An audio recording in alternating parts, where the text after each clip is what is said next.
Hello students, आप सभी को आज कक्षा 9 का क्षितिज जो बुक है उसमें वाक नामक जो चैप्टर है ललद्दत का, वो ललद्दत एक कश्मीरी कवयित्री हैं। उन्होंने कश्मीरी भाषा में ही अपने वाकों की रचना की है, लेकिन यहाँ उसका अनुवाद किया है मीराकांत ने, हिंदी में अनुवाद किया। वो हिंदी का जो अनुवाद है 4 वाकों में यहाँ प्रस्तुत है, 4 भाग में वाक प्रस्तुत है, उसे हम देखना चाहेंगे। और कहा कि पहले जो वाक में ललद्दत ने क्या किया है,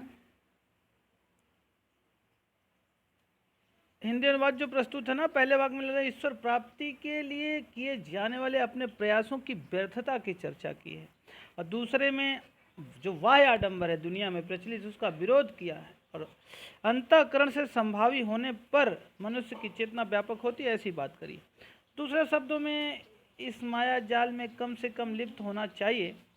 तीसरे वाक्य में कवयित्री के आत्मालोचन के व्यक्ति है कि भैया जेब टटोली कौड़ी न पाई माजू को क्या दूं उतराई, ऐसा वे अनुभव करती हैं कि भवसागर से पार जाने के लिए सत्कर्म ही सहायक है। भेदभाव का विरोध किया है, ईश्वर की सर्वव्यापकता का बोध चौथे वाक में है। ललद्दत ने आत्मज्ञान को ही सच्चा ज्ञान माना है। ठीक इस तरह आप स्क्रीन पर देख पा रहे हो, पहला वाक हम इसे पढ़ेंगे, फिर इसका अर्थ भी देखेंगे और इससे बनने वाले प्रश्नों को भी समझेंगे। ठीक, रस्सी कच्चे धागे की खींच रही मैना, जाने कब सुन मेरी पुकार, करें देव भवसागर पार। पानी टपके कच्चे सकोरे, व्यर्थ प्रयास हो रहे मेरे, जी में उठती रह रहू, घर जाने की चाह है घेरे। ये पहला जो वाक्य है, इसमें ललद्दत ने ईश्वर प्राप्ति के लिए किए जाने वाले अपने प्रयासों को व्यर्थता पर चर्चा की है, यानी जो प्रयास कर रहे हैं वो बाह्य जगत में, संसार में, वो व्यर्थ हो रहे हैं, क्योंकि ये सब नाशवान है जो जिसके सहारे हम प्रयास कर रहे हैं ईश्वर को प्राप्त करने के। और उसमें लिखा रस्सी कच्चे धागे की खींच रही मैं नाव। नाव किसकी है भाई? नाव किसका प्रतीक है? तो कवयित्री उसे कैसे खींच रही है? अगर ऐसा प्रश्न करे तो नाव इस नाशवान शरीर का प्रतीक है। ये जो जीवन है ना, शरीर, ये नाव है ना, ये नाशवान है। स्थूल जो शरीर है वो नाशवान है, और ये नाव शरीर का ही, नाशवान शरीर का ही प्रतीक है। और कवयित्री उसे सांसों की डोर रूपी रस्सी के सहारे खींच रही। रस्सी कच्चे धागे की, ये रस्सी कच्चे धागे की क्या है? जीवन जीने का जो सबसे मेन तथ्य है वो सांस। सांस ना आए जाए तो फिर हम डेड घोषित कर दिए जाते हैं कि नहीं। तो पहली पंक्ति में लिखा रस्सी कच्चे धागे की खींच रही मैं नाव, जाने कब सुन मेरी पुकार, करें देव भव सागर पार। वो देव मतलब परमात्मा, वो ना जाने कब इस संसार रूपी भवसागर से पार करेगा। और हमें दिया क्या? नैया दिया है, शरीर रूपी नाय दिया है। और उस नाय को खींच किससे रहे हैं? ये सांस रूपी जो कच्ची रस्सी की डोरी है, ये कच्ची रस्सी कच्चे धागे की मतलब क्या? ये कच्चे धागे की जो रस्सी है वो सांसों की रस्सी है, और ये जो सांस भी है वो क्या है? नाशवान है। ये टूटी तो ये शरीर जो नाव है ये भवसागर में डूब जाएगी। भाई सांस ना रहे तो ये शरीर का कोई मतलब है क्या? तो कह रहे हैं कि रस्सी कच्चे धागे की है, ये सांसों की जो डोर रूपी रस्सी है वो कच्ची है, नाशवान है, कच्चे धागे की बनी है। और ये जीवन रूपी जो नैया है, शरीर रूपी, इसी के सहारे में भवसागर से पार करना, उतरना चाहते हैं हम लोग। तो हे देव भवसागर से पार कर दीजिए। कब सुनेंगे? जाने कब सुन मेरी पुकार, आप न जाने कब मेरी पुकार सुनेंगे। तो यहाँ प्रश्न हो सकता है, कवयित्री भवसागर पार करने होने के लिए चिंतित क्यों है? भाई चिंतित इसलिए है क्योंकि वह नश्वर शरीर के सहारे भवसागर पार करने का निरंतर प्रयास तो कर रही है, पूजा पाठ ध्यान साधना हठ योग कर रही है, परंतु जीवन का अंतिम समय आ गया है और उसे अभी तक कुछ मिला नहीं है। ऐसा प्रतीत होता है कि जहां वो थी वैसे ही पड़ी है। अच्छा, उसे लगता है कि मेरी प्रार्थना स्वीकार नहीं हुई है, प्रार्थना स्वीकार होती तो उसे प्रतीत होता, इसलिए उसके पानी टपके कच्चे सकोरे, व्यर्थ प्रयास हो रहे मेरे, वो मेरे प्रयास सारे ये सब हठ योग साधना तपस्या ईश्वर को प्राप्ति करने के सारे प्रयास व्यर्थ इसलिए हो रहे हैं। और कैसे व्यर्थ हो रहे हैं? जैसे मान लो कच्चा सकोरा, कच्चा मिट्टी का घड़ा हो, सकोरा मतलब घड़ा मिट्टी का, और उसमें पानी भर दिया जाओ तो टपक जाता है, सब चू जाता है, वो पानी रोकने का प्रयास व्यर्थ हो जाता है। तो सारे प्रयास व्यर्थ हो रहे हैं। इसीलिए जी में उठती रह हो, उस कवियत्री के हृदय में वेदना, पीड़ा या आवाज़ उठ रही है कि वो घर जाना चाहती है, उस परमात्मा के घर जाना चाह रही है। कहाँ जाना चाह रही है? उसी परमात्मा के घर जाना चाहिए। कवियत्री ने अपने व्यर्थ हो रहे प्रयासों की तुलना किससे की है और क्यों की है, प्रश्न है। तो कवियत्री ने अपने व्यर्थ हो रहे प्रयासों की तुलना कच्चे सकोरों से की है। मिट्टी के इन कच्चे सकोरों में जल रखने से जल रिस कर बह जाता है और सकोरा खाली रह जाता है। उसी प्रकार कवियत्री के जो प्रयास हैं वो सब निष्फल हो गए हैं। और यह पहले वाक में यही चिंता कवियत्री को सता रही है और उसी को वर्णन किया है कि ये जो प्रयास हो रहे हैं ना इस जीवन से, ये जीवन कैसा है? ये नाव रूपी ये जो शरीर है और सांसों की कच्ची धागे से उस नाव को मैं, सांस जो है ये कच्ची रस्से की धागा है, डोरी है, उसी से नाव, जीवन शरीर रूपी नाव, भवसागर संसार रूपी जो सागर है, इसको पार करना चाह रही। और कब न जाने ईश्वर हमारी प्रकार सुनेंगे परमात्मा और हमें भवसागर से पार कर देंगे, है ना। इसीलिए लिखा, जाने कब सुन मेरी पुकार, करे देव भवसागर पार, पानी टपके कच्चे सकोरे, व्यर्थ प्रयास हो रहे मेरे, जी में उठती रह हुक, घर जाने की चाहे घिरे। तो मुझे आशा है कि प्रश्नों के माध्यम से मैंने इसकी सरल व्याख्या करने की कोशिश की है और आप सभी को समझ में भी आ गया होगा। ठीक है, आगे दूसरा देखिए, स्क्रीन पर दिख रहा होगा। दूसरे में चर्चा की है, वायाडम्बरों का विरोध किया। खा खा कर कुछ पाएगा नहीं, ना खाकर बनेगा अहंकारी, ना समखा तभी होगा संभावी, खुलेगी सांकल बंद द्वार की। तो खा खा कर कुछ पाएगा नहीं, मतलब ये संसार में जो भोग विलास उपभोग की वस्तुएं, इसे जितना ग्रहण करोगे तो कुछ इस जीवन में मिलने वाला नहीं है। और ना खाकर बनेगा अहंकारी, दूसरी पंक्ति में मतलब यदि आप भोग की वस्तुओं को इतना त्याग दिया कि बैरागी हो गए, सब कुछ त्याग दिया और बड़े संत मानी कहलाने लगे बैराग के बल पर, तो आपके अंदर बड़े तपस्वी है ना का अहंकार आ जाएगा। तो कवित्री ने कहा कि मध्यम मार्ग सम खाओ, यानी मध्यम मार्ग, ना तो बहुत ज़्यादा बैरागी सन्यासी होने की जरूरत है जिससे आपके अंदर सन्यासी तपस्वी त्याग का अहंकार आ जाए, और ना ही भोग लिप्सा में इतना डूब जाए कि उसके आनंद में खो जाए और फिर परमात्मा का चिंतन मन में ही भूल जाए। तो मध्यम मार्ग अपनाने के लिए कहा है कवित्री ने, और कहा कि सम खा तभी होगा समभावी। और जब आपके विचार में ना तो बहुत ज़्यादा भोग लिप्सा में डूबे रहेंगे और ना ही बहुत ज़्यादा त्याग का अहंकार आपको आएगा, तब आप समभावी बनेंगे। और जब समभाव से रहेंगे तब क्या होगा? खुलेगी सांकल बंद द्वार की। अच्छा, बंद द्वार की सांकल कैसे खुलेगी भाई? ये खुलना क्यों आवश्यक है? बंद द्वार की सांकल खुलने का तात्पर्य कि मनुष्य में भोग लिप्सा से, आवश्यकता से दूरी बनाकर ना बनाए, और इतना ना दूरी बना ले कि वो त्याग करके उसका अभिमानी हो जाए। वो मध्यम मार्ग अपनाए, उसे संयम रखते हुए भोग और त्याग में समान भाव रखना चाहिए। तब जाके क्या होगा? उसके जीवन के जो मोक्ष का द्वार है, जिस पर सांकल सीकड़ लगी है, बंद है, वो खुलेगा और संसार के जन्म मरण के बंधन से छूट करके परमात्मा की शरण में चला जाएगा। ना खाकर बनेगा अहंकारी, इस पंक्ति का क्या आशय है? तो ना खाकर बनेगा अहंकारी, कवित्री ने ऐसा इसलिए कहा क्योंकि यदि भोग विलास और तमाम लग्जरियस जीवन से यदि आप दूरी बना लेते हैं, और इतनी दूरी बना लेते हैं कि बैरागी हो जाते हैं, और फिर अपने इंद्रियों को बस में कर लिया, आप ना जितेंद्रीय बन जाते हैं, और फिर आपको अहंकार हो जाता है, घमंड हो जाता है, तो वे स्वयं को सबसे बड़ा तपस्वी जब मानने लग जाओगे, तब भी ये क्या अहंकार आपको ईश्वर से मिलने नहीं देगा, और सकल जो बंद द्वार की वो खुलेगी नहीं। और बहुत ज़्यादा कह रहा है कि यदि मान लो भोग लिप्सा में लिप्त हो ना, तो फिर आप ईश्वर को पा ही नहीं सकते ना। ये दोनों मार्गों को छोड़कर मध्यम मार्ग अपनाओ। इसमें यही चारों पंक्तियों में कहा, खा खा कर कुछ पाएगा नहीं। खा खा कर कुछ पाएगा नहीं का मतलब क्या भाई? बहुत ज़्यादा भोग विलास करेगा जीवन में, धन दौलत रुपया पैसा से प्यार करेगा, तो इस जीवन में कुछ मिलना है क्या? क्या उसमें सच्चाई है? नहीं, वो सब नासवान है। तो कह रहा है कि इस सब खा खा कर कुछ मिलेगा नहीं इस जीवन में, और ना खाएगा तो अहंकारी बनेगा। बहुत ज़्यादा त्याग तपस्या कर लिया, त्याग का अहंकार हो गया, तपस्वी होने का अहंकार आपको हो गया, तभी वो आप ईश्वर के नज़दीक नहीं जा पाएंगे। सम खा तभी होगा संभावी।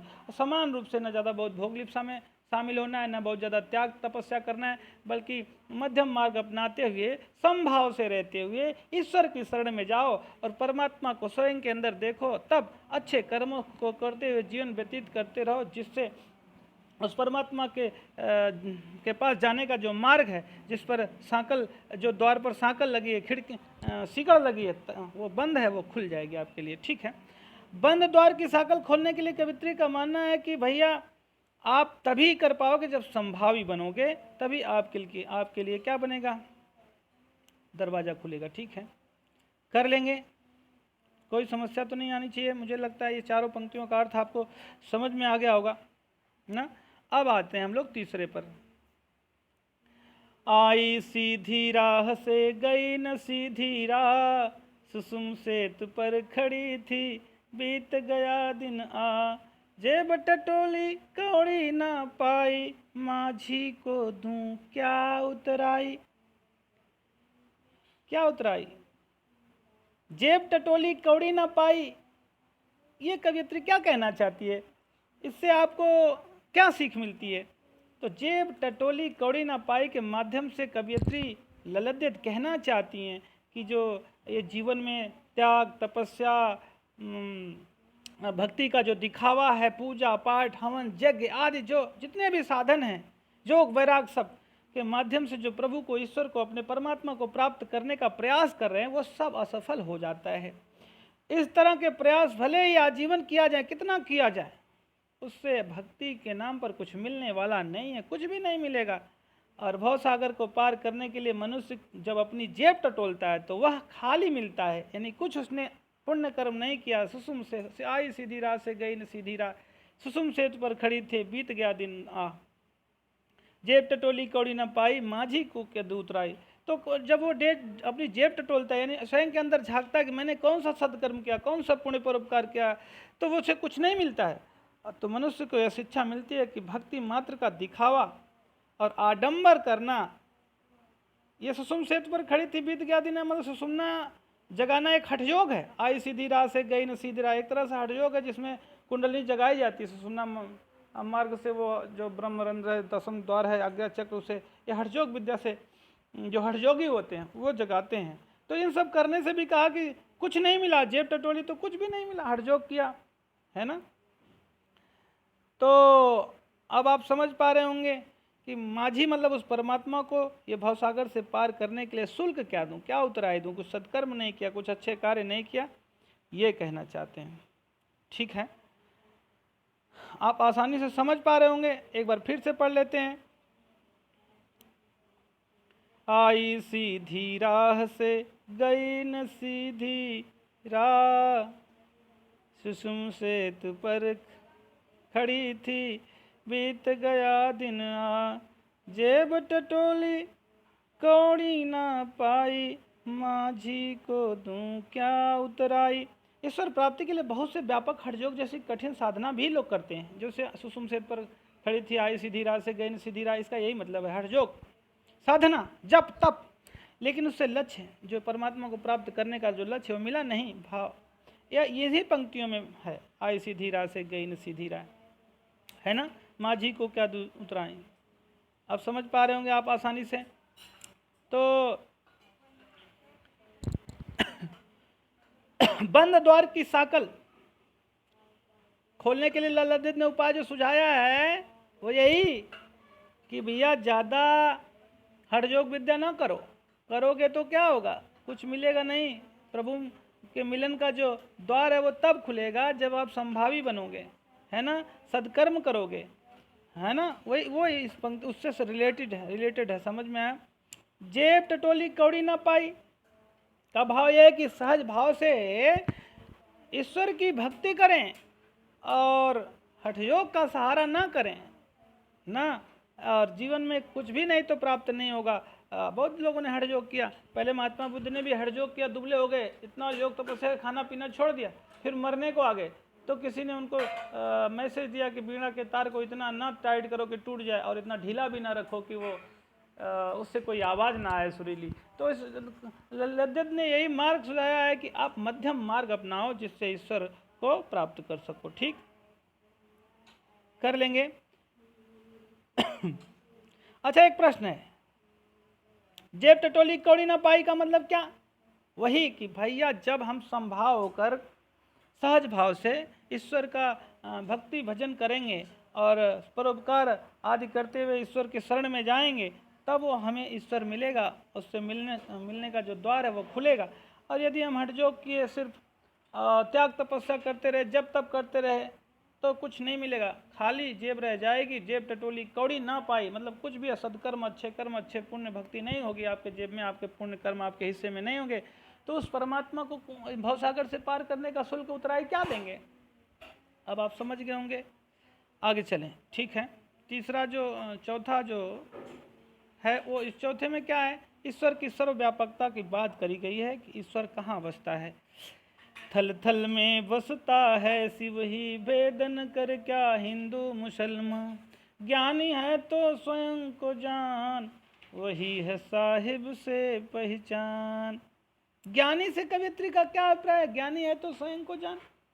भाई ज्ञानी से कवियत्री ये बताना चाहती है कि जिसने परमात्मा को जान लिया, अपनी आत्मा को जान लिया, अपने अंदर बैठी आत्म तत्व को जान पाया है कि मैं कौन हूँ, है ना? समझ में आ रहा सभी को? अच्छा, अगर मान लो कहते हैं कि भाई भेद करते हैं, भेद न कर क्या हिंदू मुसलमान। और संतों ने बार बार लोगों को चिताया है, कहा कि परस्पर किसी प्रकार का भेदभाव नहीं करना चाहिए। लेकिन आज हमारे समाज में भेदभाव दिखाई देता है। हिंदू, वो मुस्लिम है, वो सिख है, वो ईसाई है, वो इस जाति का, वो फलाना जाति का, वो नीचा है, वो ऊंचा है, वो बड़ा है, वो पैसे वाला है, इस तरह का बहुत सारा भेदभाव करते हैं। और इन भेदभावों को संत कवियों ने चिताया। वही देखो, भेद न कर क्या हिंदू मुसलमान, थल थल में बसता है शिव ही। थल थल मन, यस, एवरीवेयर, प्रत्येक स्थान पर, थल मन स्थान पर बसता है शिव, वो परमात्मा, वो कल्याणकारी ईश्वर हम हर जगह निवास करता है। तो भेद नहीं करना चाहिए। यदि हम भेद करेंगे तो क्या होगा भाई? कट्टरता पैदा होगी। हमारे समाज में जाति, धर्म, भाषा, संप्रदाय आदि के नाम पर भेदभाव किया जाता है। हमारे समाज में देश को बहुत हानि हो रही है। जगह जगह सांप्रदायिक दंगे हो जा रहे हैं, भाईचारा खो बैठता है समाज, हिंदू मुसलमान में बढ़ करके सौहार्द बिगड़ जाता है। दोनों समुदाय, सब समुदाय एक दूसरे के दुश्मन नजर आते हैं। और त्योहारों में इनकी कठोरता का कारण किसी न किसी अनहोनी की शंका भी बनी रहती है।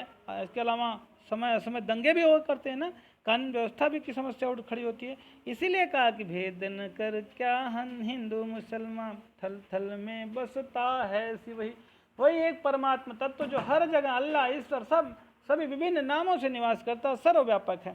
तो उसमें भेद नहीं करना चाहिए। आपसी भेदभाव मिटाने के लिए लोगों को सहनशील बनना चाहिए, सेवा धर्म संभावना लानी चाहिए और कट्टरता का त्याग करके धार्मिक सौहार्द बनाना चाहिए। और सभी धर्मों के अनुयायियों को समानता का व्यवहार करना चाहिए के साथ। और किसी विशेष वोट या उसकी तुष्टिकरण के लिए किसी विशेष धर्म की उपेक्षा या उसका मदद नहीं करना चाहिए जिससे वो लगे कि हमारे साथ भेदभाव हो रहा है। ठीक है ना? कोई समस्या? अब कर पाएंगे? चलिए।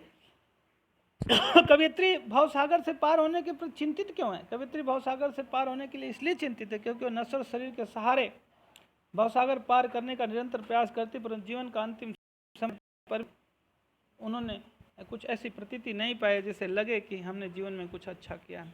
ज्ञानी है तो स्वयं को जान, यही है साहिब से पहचान का अर्थ। भाई जब व्यक्ति स्वयं की आत्मा अंदर बैठा परमात्मा को जान लेता है, ज्ञानी उसी को ललद्दत ने बताया है जो साहिब को पहचान लेता है, यानी ईश्वर परमात्मा से जिसका मिलन हो जाता है। ठीक, कोई समस्या? ईश्वर को सर्वव्यापक बताया गया है ना? और कहा कि धर्म आदि मत मतांतरों के उलझन में पड़कर भेद में नहीं पड़ना चाहिए। इनसे प्रभु की प्राप्ति नहीं हो पाती है, ईश्वर की प्राप्ति नहीं हो पाती। तो आप, मुझे लगता है कि बहुत आसान है सभी ललद्दत, आप समझ भी पाए होंगे, कोई समस्या नहीं है। क्योंकि ये क्षणभंगुर मानव शरीर है और नश्वर सांसों के सहारे मनुष्य परमात्मा को पाना चाहता है। है ना। परमात्मा को पाने के प्रति मन में शंका है कवयित्री को, इसीलिए इस तरह के भाव कहती है, लिखती हैं। ठीक है, कोई समस्या? अच्छा, वाक पाठ में के आधार पर बताइए कि परमात्मा को पाने के रास्ते में कौन कौन सी बाधाएं आती हैं। चलिए बता देते हैं भाई। क्षणभंगुर ये नासवान जो मानव शरीर है और नसर सांसों के सारे मनुष्य परमात्मा को पाना चाहता है, सहज साधना का मार्ग त्याग कर हठ योग आदि का सहारा लेना चाहता है, ये सब बाधा है। ईश्वर को सर्वव्यापक नहीं मानते हैं लोग, और तमाम धार्मिक मत मंतांतरों में धर्म में उलझे रहते हैं लोग, और अत्यधिक भोग आदि में लिप्त रहते हैं, तथा कई लोग ऐसा होते हैं कि पूरा दूरी बना लेते, बैरागी हो जाते हैं। ये सब, और परमात्मा मिलेगा कि नहीं मिलेगा उसके प्रति शंका का भाव, ये सब जो है परमात्मा को पाने के मार्ग में बाधाएं हैं, उससे मिलन नहीं हो पाएगा। उसके लिए जो जाने का मार्ग है वो बंद ही रहेगा। यदि आपके अंदर भाव भक्ति, सहज भक्ति है, तो आप परमात्मा को पा सकेंगे। ठीक है, कर लेंगे ना? धन्यवाद।